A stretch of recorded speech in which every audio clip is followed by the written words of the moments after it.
नमस्कार प्रिय विद्यार्थियों, Gautam academy official YouTube channel पर आप सभी का स्वागत है। दोस्तों, इससे पहले वाली क्लास में हमने चर्चा की मनोविज्ञान के सामान्य परिचय पर। मनोविज्ञान से जनरल इंट्रोडक्शन लेने का प्रयास हमने किया। आशा करता हूँ वो वाली क्लास आप सभी ने देखी होगी और आपको उसमें बताए गए सभी फैक्ट और सभी कंसेप्ट आपको समझ में आए होंगे। दोस्तों, आज का जो हमारा टॉपिक है, जिस पर आज हम चर्चा करने वाले हैं, वो है मनोविज्ञान के प्रमुख विचारक, मनोविज्ञान के प्रमुख दार्शनिक और उनका शिक्षा में क्या क्या योगदान है।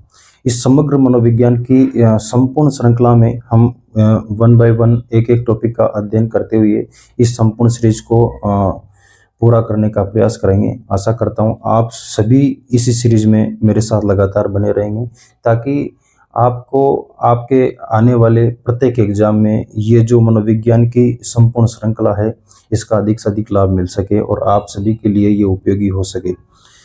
दोस्तों, यदि बात की जाए मनोविज्ञान की, तो लगभग ऐसा माना जाता है या ऐसा फैक्ट है कि 16वीं सदी से पूर्व मनोविज्ञान नाम का कोई विषय नहीं था। यद्यपि 4वीं-5वीं सदी ईस्वी पूर्व हम मनोविज्ञान को दर्शन शास्त्र की एक शाखा मनोदर्शन के अंतर्गत ही पढ़ा करते थे, जिसको अपन मानसिक दर्शन कहते हैं। आइए चर्चा करते हैं इसी पर। दोस्तों, लगभग 4वीं-5वीं सदी ईस्वी पूर्व, 4वीं-5वीं शताब्दी ईस्वी पूर्व, 4वीं-5वीं शताब्दी ईस्वी पूर्व लगभग तीन दार्शनिक हुए। सुकरात, प्लेटो और अरस्तु।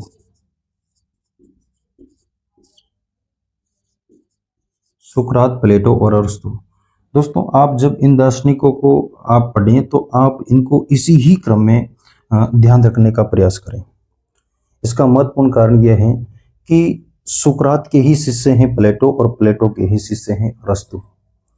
दोस्तों, इन तीनों ही दार्शनिकों की शिष्य परंपरा के अंतर्गत जो इन्होंने इनके ही दर्शन में जो विचार दिए, इनके दर्शन में जो इन्होंने विचार प्रतिपादित किए, उन्हीं विचारों को हम दर्शन शास्त्र के अंतर्गत पढ़ा करते थे। इन्हीं के विचारों को दर्शन शास्त्र के अंतर्गत देखा करते थे और जीवन में इनको उतारा करते थे, सीखा करते थे। दोस्तों, आगे यदि बात की जाए, हम इस क्लास में इन तीनों ही दार्शनिकों के बारे में, तीनों ही मनोवैज्ञानिकों के बारे में वन बाय वन इनसे संबंधित कौन कौन से फैक्ट हैं जो हमारे एग्जाम की दृष्टि से इम्पोर्टेंट हो सकते हैं, उन्हीं के बारे में हम चर्चा करने वाले हैं। जिसमें सबसे पहले हम चर्चा करेंगे सुकरात महोदय के बारे में।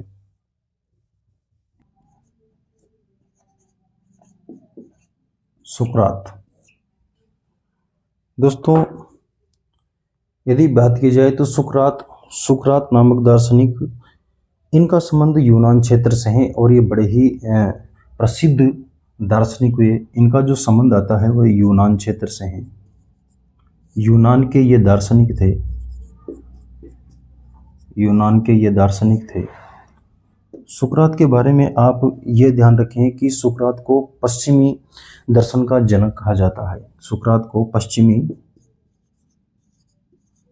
पश्चिमी दर्शन का जनक कहा जाता है।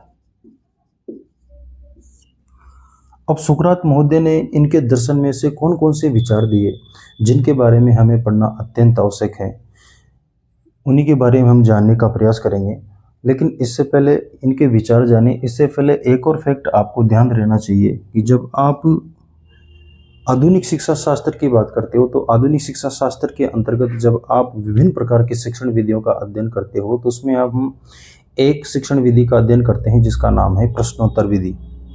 दोस्तों, ये जो प्रश्नोत्तर विधि है, ये भी सुकरात महोदय के द्वारा ही प्रतिपादित की गई थी, प्रश्नोत्तर विधि। तो एक और फैक्ट इनके संबंध में आप जरूर ध्यान रखें कि प्रश्नोत्तर विधि के जो प्रतिपादक हैं वो भी सुकरात हैं, और इसीलिए इसी प्रश्नोत्तरी विधि को सुकराती विधि भी कहा जाता है। सुकराती विधि, इस विधि को सुकराती विधि भी कहा जाता है। अब ये जो सुकरात हैं इन्होंने अपने दर्शन में से कौन से विचार दिए, उन्हीं विचारों का हमें अध्ययन करना होता है। तो इनके बारे में जनरली दो प्रकार के ऐसे विचार हमारे सामने प्रदर्शित होते हैं जिनके बारे में प्रत्येक विद्यार्थी को जानना और प्रत्येक व्यक्ति को जानना मेरे ख्याल से अति महत्वपूर्ण है। इन्होंने अपने दर्शन के अंतर्गत सबसे पहला जो विचार दिया वो ये दिया कि मनुष्य को मनुष्य का अध्ययन करना चाहिए।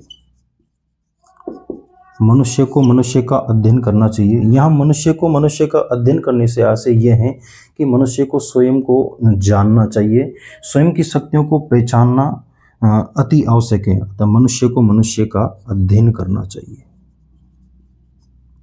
सबसे पहला जो विचार इनका ये आया कि मनुष्य को मनुष्य का अध्ययन करना चाहिए।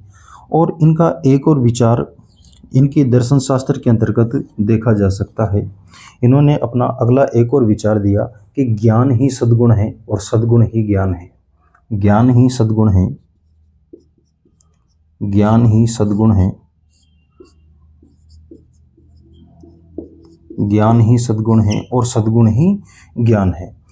इतनी जानकारी आप सुकरात महोदय के बारे में जरूर ध्यान रखें। सबसे पहला पॉइंट हमने ये देखा कि जो सुकरात हैं, सुकरात बड़े ही प्रसिद्ध यूनान क्षेत्र के दार्शनिक हुए। इनका संबंध यूनान से है और ये दार्शनिक थे। दोस्तों, इन्हें पश्चिमी दर्शन का जनक कहा जाता है। और जब आप आधुनिक शिक्षा शास्त्र की बात करते हो या विभिन्न शिक्षण टीचिंग मेथड्स की बात करते हो तो एक विधि हम देखते हैं, प्रश्नोत्तर विधि। और इसी प्रश्नोत्तर विधि के जनक भी सुकरात महोदय को ही माना जाता है, क्योंकि ये प्रश्नोत्तर विधि के जन्मदाता हैं, प्रतिपादक हैं। इसलिए इस विधि को हम सुकराती विधि भी कहते हैं।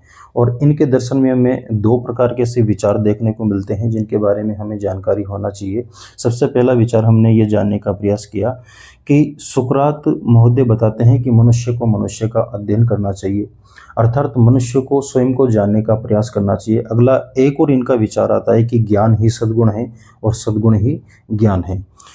इनके बाद में इन्हीं के शिष्य हैं प्लेटो। प्लेटो के बारे में हम प्लेटो के बारे में जानकारी लेने का प्रयास करेंगे। दोस्तों, सुकरात के शिष्य प्लेटो, और ये भी बड़े ही प्रसिद्ध दार्शनिक हुआ करते थे। ये आदर्शवादी चिंतक थे। प्लेटो के बारे में कहा जाता है कि ये आदर्शवादी चिंतक थे। यह आदर्शवादी चिंतक हुए हैं। दोस्तों, हमने ये पहले समझा कि जो ये प्लेटो हैं ये सुकरात के शिष्य थे और ये अरस्तु के गुरु थे। आप इनकी शिष्य परंपरा को व्यवस्थित क्रम में जरूर ध्यान रखें ताकि आपको याद रखने में ये आसानी हो। दोस्तों, ये जो प्लेटो हैं इनकी एक पुस्तक थी, इन्होंने एक पुस्तक प्रकाशित की जिसका नाम है रिपब्लिक।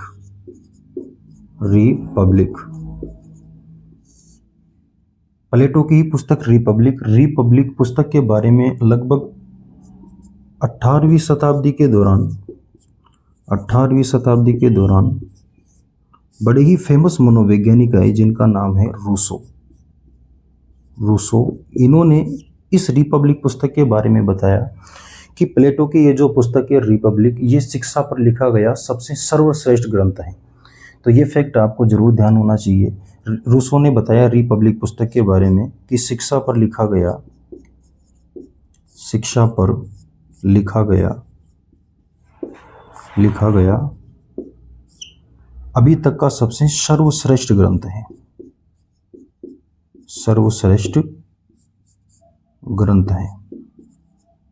दोस्तों, प्लेटो की एक और पुस्तक का वर्णन हमें इनके दर्शन शास्त्र के अंतर्गत देखने को मिलता है। और इनकी एक और पुस्तक थी जिसका नाम था द एपोलॉजी।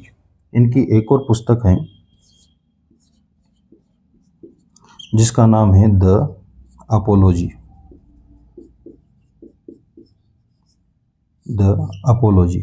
दोस्तों, ये जो पुस्तक है द अपोलॉजी, इसके अंतर्गत ये देखा जाता है कि महात्मा गांधी ने इन्हीं की पुस्तक द अपोलॉजी का सत्यवान नाम से गुजराती भाषा में हिंदी अनुवाद किया था। तो प्लेटो के बारे में आप इतनी जानकारी जरूर याद रखें कि प्लेटो आदर्शवादी चिंतक थे। ये सुकरात के शिष्य हैं और अरस्तु के ये गुरु रहे हैं। इनकी सबसे पहली पुस्तक हमने देखी रिपब्लिक। इस रिपब्लिक पुस्तक के बारे में 18वीं शताब्दी के दौरान बड़े ही प्रसिद्ध मनोवैज्ञानिक रूसों ने यह बताया कि शिक्षा पर लिखा गया ये सबसे सर्वश्रेष्ठ ग्रंथ है। इनकी एक और पुस्तक है द अपोलॉजी, और इस अपोलॉजी पुस्तक के बारे में हमने ये फैक्ट देखा कि ये जो अपोलॉजी पुस्तक है इसका गुजराती भाषा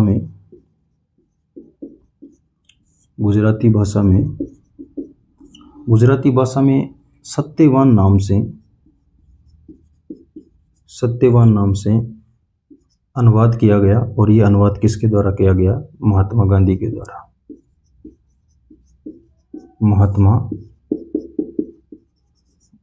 द्वारा। दोस्तों आगे हम प्लेटो के बारे में देखते हैं। तो इनके दर्शन शास्त्र के अंतर्गत ऐसे कौन से विचार हैं जो हमें जानना चाहिए, उनको देखने का प्रयास करते हैं। दोस्तों प्लेटो ने संपूर्ण शिक्षा शास्त्र के अंतर्गत एक विधि है निगमन विधि या निगमन पद्धति।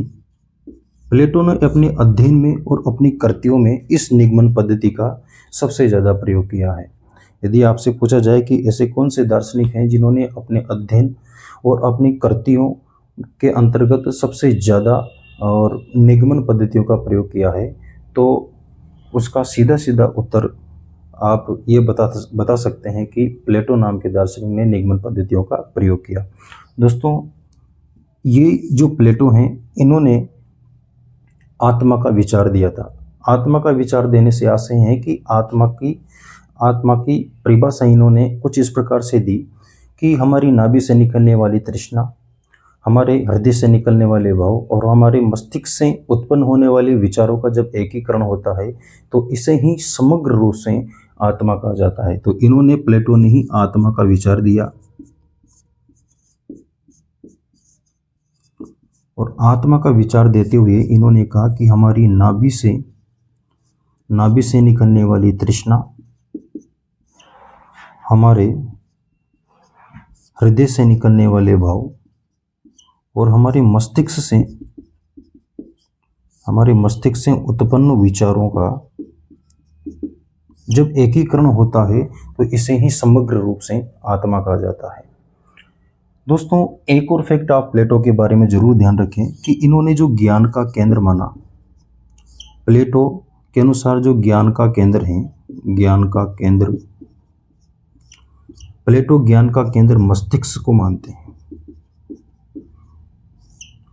यद्यपि ये ज्ञान का केंद्र मस्तिष्क को मानते हैं, लेकिन इन्होंने आत्मा का विचार दिया, और आत्मा का विचार भी इस प्रकार से दिया कि हमारी नाभि से निकलने वाली तृष्णा, हृदय से निकलने वाले भाव और मस्तिष्क से उत्पन्न होने वाले विचारों का जब एकीकरण होता है तो इसे ही समग्र रूप से आत्मा कहा जाता है। तो आप इतने फैक्ट प्लेटो के बारे में जरूर ध्यान रखें कि प्लेटो जो सुकरात के शिष्य हैं और अरस्तु के गुरु थे, ये बड़े ही फेमस आदर्शवादी चिंतक हुए हैं। इनकी सबसे पहली पुस्तक के बारे में हमने देखा कि इनकी पुस्तक का नाम है रिपब्लिक। इस रिपब्लिक पुस्तक के बारे में 18वीं शताब्दी के दौरान बड़े ही प्रसिद्ध मनोवैज्ञानिक रूसो हैं, और उन्होंने ये बताया कि ये शिक्षा पर लिखा गया अभी तक का सबसे सर्वश्रेष्ठ ग्रंथ है। इनकी एक और पुस्तक है द अपोलॉजी, और इस अपोलॉजी पुस्तक का महात्मा गांधी ने गुजराती भाषा में सत्यवान नाम से अनुवाद किया था। इन्होंने अपने अध्ययन और कृतियों के अंतर्गत निगमन पद्धतियों का प्रयोग किया। दोस्तों निगमन पद्धति से हमारा आशय होता है डिडक्टिव मेथड, जिसे हम कहते हैं डिडक्टिव मेथड। तो इन्होंने अपने अध्ययन और अपनी कृतियों में, अपनी रचनाओं में निगमन पद्धतियों का प्रयोग किया, और इन्होंने ही आत्मा का विचार दिया। आत्मा का विचार कुछ इस प्रकार से दिया: नाभि से निकलने वाली तृष्णा, हृदय से निकलने वाले भाव, मस्तिष्क से उत्पन्न होने वाले विचारों का जब एकीकरण होता है तो इसे ही इन्होंने आत्मा नाम दिया। और प्लेटो ज्ञान का केंद्र मस्तिष्क को मानते हैं। आशा करता हूँ आपको ये प्लेटो जो दार्शनिक हैं इनके बारे में जो भी फैक्ट हैं, जो भी इनसे रिलेटेड जो भी कंसेप्ट हैं वो समझ में आए होंगे। एक और दार्शनिक हैं जिनके बारे में हमें अति महत्वपूर्ण रूप से अध्ययन करना है, जिनका नाम है अरस्तु, जिन्हें ही हम मनोविज्ञान के जनक कहते हैं। आइए इन्हीं पर चर्चा करते हैं। अरस्तु। दोस्तों अरस्तु का संबंध भी यूनान क्षेत्र से रहा है, और अरस्तु को वैज्ञानिक विचारधारा के वैज्ञानिक विचारधारा, वैज्ञानिक विचारधारा के जनक कहा जाता है। वैज्ञानिक विचारधारा के जनक कहा जाता है। दोस्तों आपको ध्यान रहे कि ये जो अरस्तु हैं ये प्लेटो के शिष्य थे और ये सिकंदर के गुरु थे। इन्होंने भी एक विश्वविद्यालय की स्थापना की थी। एक विश्वविद्यालय की स्थापना की थी जिसका नाम है लीसियम या लाइसियम। इस विश्वविद्यालय का नाम है लीसियम या लाइसियम। लीसियम या लाइसियम। सबसे पहला हमने ये देखा कि अरस्तु का संबंध यूनान से है और ये वैज्ञानिक विचारधारा के जनक इनको कहा जाता है। इन्होंने एक विश्वविद्यालय की स्थापना की जिसको हम लीसियम या लाइसियम नाम से जानते हैं। दोस्तों इनकी एक पुस्तक थी, एक पुस्तक भी इनके द्वारा प्रकाशित की गई जिसका नाम है पॉलिटिक्स।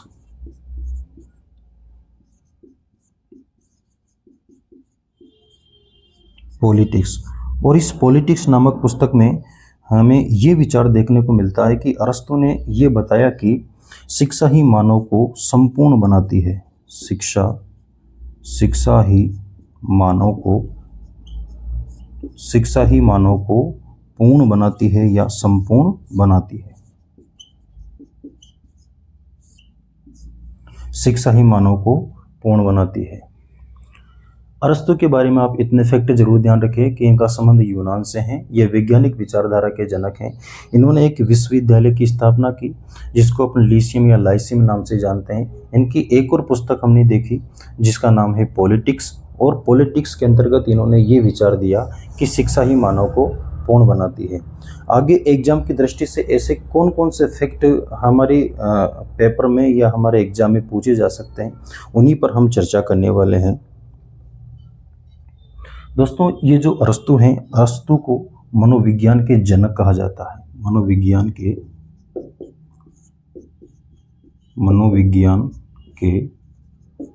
जनक, अरस्तु को ही मनोविज्ञान के जनक कहा जाता है। और यदि आपसे ऐसा पूछा जाता है कि प्राचीन मनोविज्ञान के जनक कौन है, प्राचीन मनोविज्ञान के जनक, तो प्राचीन मनोविज्ञान के जनक भी अरस्तु ही है। तो मनोविज्ञान के जनक भी अरस्तु और प्राचीन मनोविज्ञान के जनक भी अरस्तु कहा जाता है। यदि विद्यार्थियों आपसे पूछा जाए कि मनोविज्ञान की जननी किसे कहते हैं या मनोविज्ञान की जननी, मनोविज्ञान की जननी, तो मनोविज्ञान की जननी कहा जाता है दर्शन शास्त्र को। दर्शन शास्त्र के बारे में हमने पहले भी चर्चा की कि ये एक ऐसा शास्त्र है जिसमें देख देख कर ज्ञान ग्रहण किया जाता है। अर्थात किसी और व्यक्तियों के जब विचारों को देख देख कर और उनको अपने जीवन में अपनाया जाता है, या ऐसा शास्त्र जिसमें किसी के विचारों को देख देख कर कॉपी कर करके और अपने जीवन में अपनाया जाता है, वो जो शास्त्र है वही एक प्रकार का, इसे ही अपन दर्शन शास्त्र कहते हैं। तो मनोविज्ञान के जनक भी अरस्तु और प्राचीन मनोविज्ञान के जनक भी अरस्तु हैं, और मनोविज्ञान की जननी है दर्शन शास्त्र। 4वीं-5वीं शताब्दी ईस्वी पूर्व ये जो दर्शन शास्त्र हैं, दर्शन शास्त्र की एक शाखा है जिसका नाम है मानसिक दर्शन। और इसी मानसिक दर्शन के अंतर्गत ही हम मनोविज्ञान मनोविज्ञान को पढ़ा करते थे। दोस्तों ये जो अरस्तु हैं, अरस्तु की ही एक पुस्तक है डी एनिमा। अरस्तु की एक पुस्तक है जिसका नाम है डी एनिमा। इसी पुस्तक के अंतर्गत ये जो अरस्तु हैं, इन अरस्तु ने ही मानसिक दर्शन को मनोदर्शन कहा है। इतना फैक्ट भी आप अरस्तु के बारे में जरूर ध्यान रखें। दोस्तों यहाँ 4वीं-5वीं शताब्दी ईस्वी पूर्व से हमारा आज से ये होता है। ईस्वी पूर्व का अर्थ ये है कि बिफोर क्राइस्ट, अर्थात जब ईसा मसीह का जन्म हुआ बेसिकली उसको अपन 111 1 जनवरी 11 मानते हैं, है ना। और इससे पूर्व चौथी पांचवी शताब्दी अर्थात इससे भी लगभग 400 या 500 वर्ष पहले की ये जो घटना है, जिस समय की हम बात कर रहे हैं, इसलिए इसको चौथी पांचवी शताब्दी ईस्वी पूर्व कहा जाता है। और चूंकि हमने ये पहले डिस्कस किया कि जो मनोविज्ञान का जो इतिहास है वो लगभग 16वीं शताब्दी ईस्वी में 1590 के समय से शुरू हुआ है, इसलिए इसके ईस्वी के बाद में हम पूर्व शब्द नहीं जोड़ते हैं। तो शायद आपको ये ईस्वी पूर्व और ईस्वी समझ में आया होगा। दोस्तों इस क्लास में इतना ही। दोस्तों आप सभी विद्यार्थियों को यदि ये क्लास अच्छी लगी हो, पसंद आई हो, आपको लगा हो महत्वपूर्ण, तो आप ज़रूर चैनल को सब्सक्राइब करें और अपने सभी दोस्तों तक इस क्लास को शेयर ज़रूर करें। दोस्तों इसी क्लास के डिस्क्रिप्शन बॉक्स में हमने हमारे इस चैनल का टेलीग्राम चैनल का लिंक भी पेस्ट किया हुआ है। आप वहाँ से टेलीग्राम चैनल से भी जुड़े, ताकि आपको यहाँ पर जितने भी हमारे द्वारा क्लास आयोजित करवाई जाती है उसके हस्तलिखित नोट्स PDF फॉर्म में और विभिन्न प्रकार की जानकारियाँ जो आपकी प्रतियोगी परीक्षाओं से संबंधित हो सकती है, वो चैनल पर रोज़ इसमें अपडेट मिलती रहती है। तो आप टेलीग्राम चैनल से भी जुड़े और इसी क्लास के जो पिंड कमेंट है उसमें भी आपको टेलीग्राम चैनल का लिंक मिल जाएगा, आप वहाँ से भी इसमें ज्वाइन हो सकते हो। धन्यवाद दोस्तों, तैयारी करते रहिए, मस्त रहिए। जय हिंद।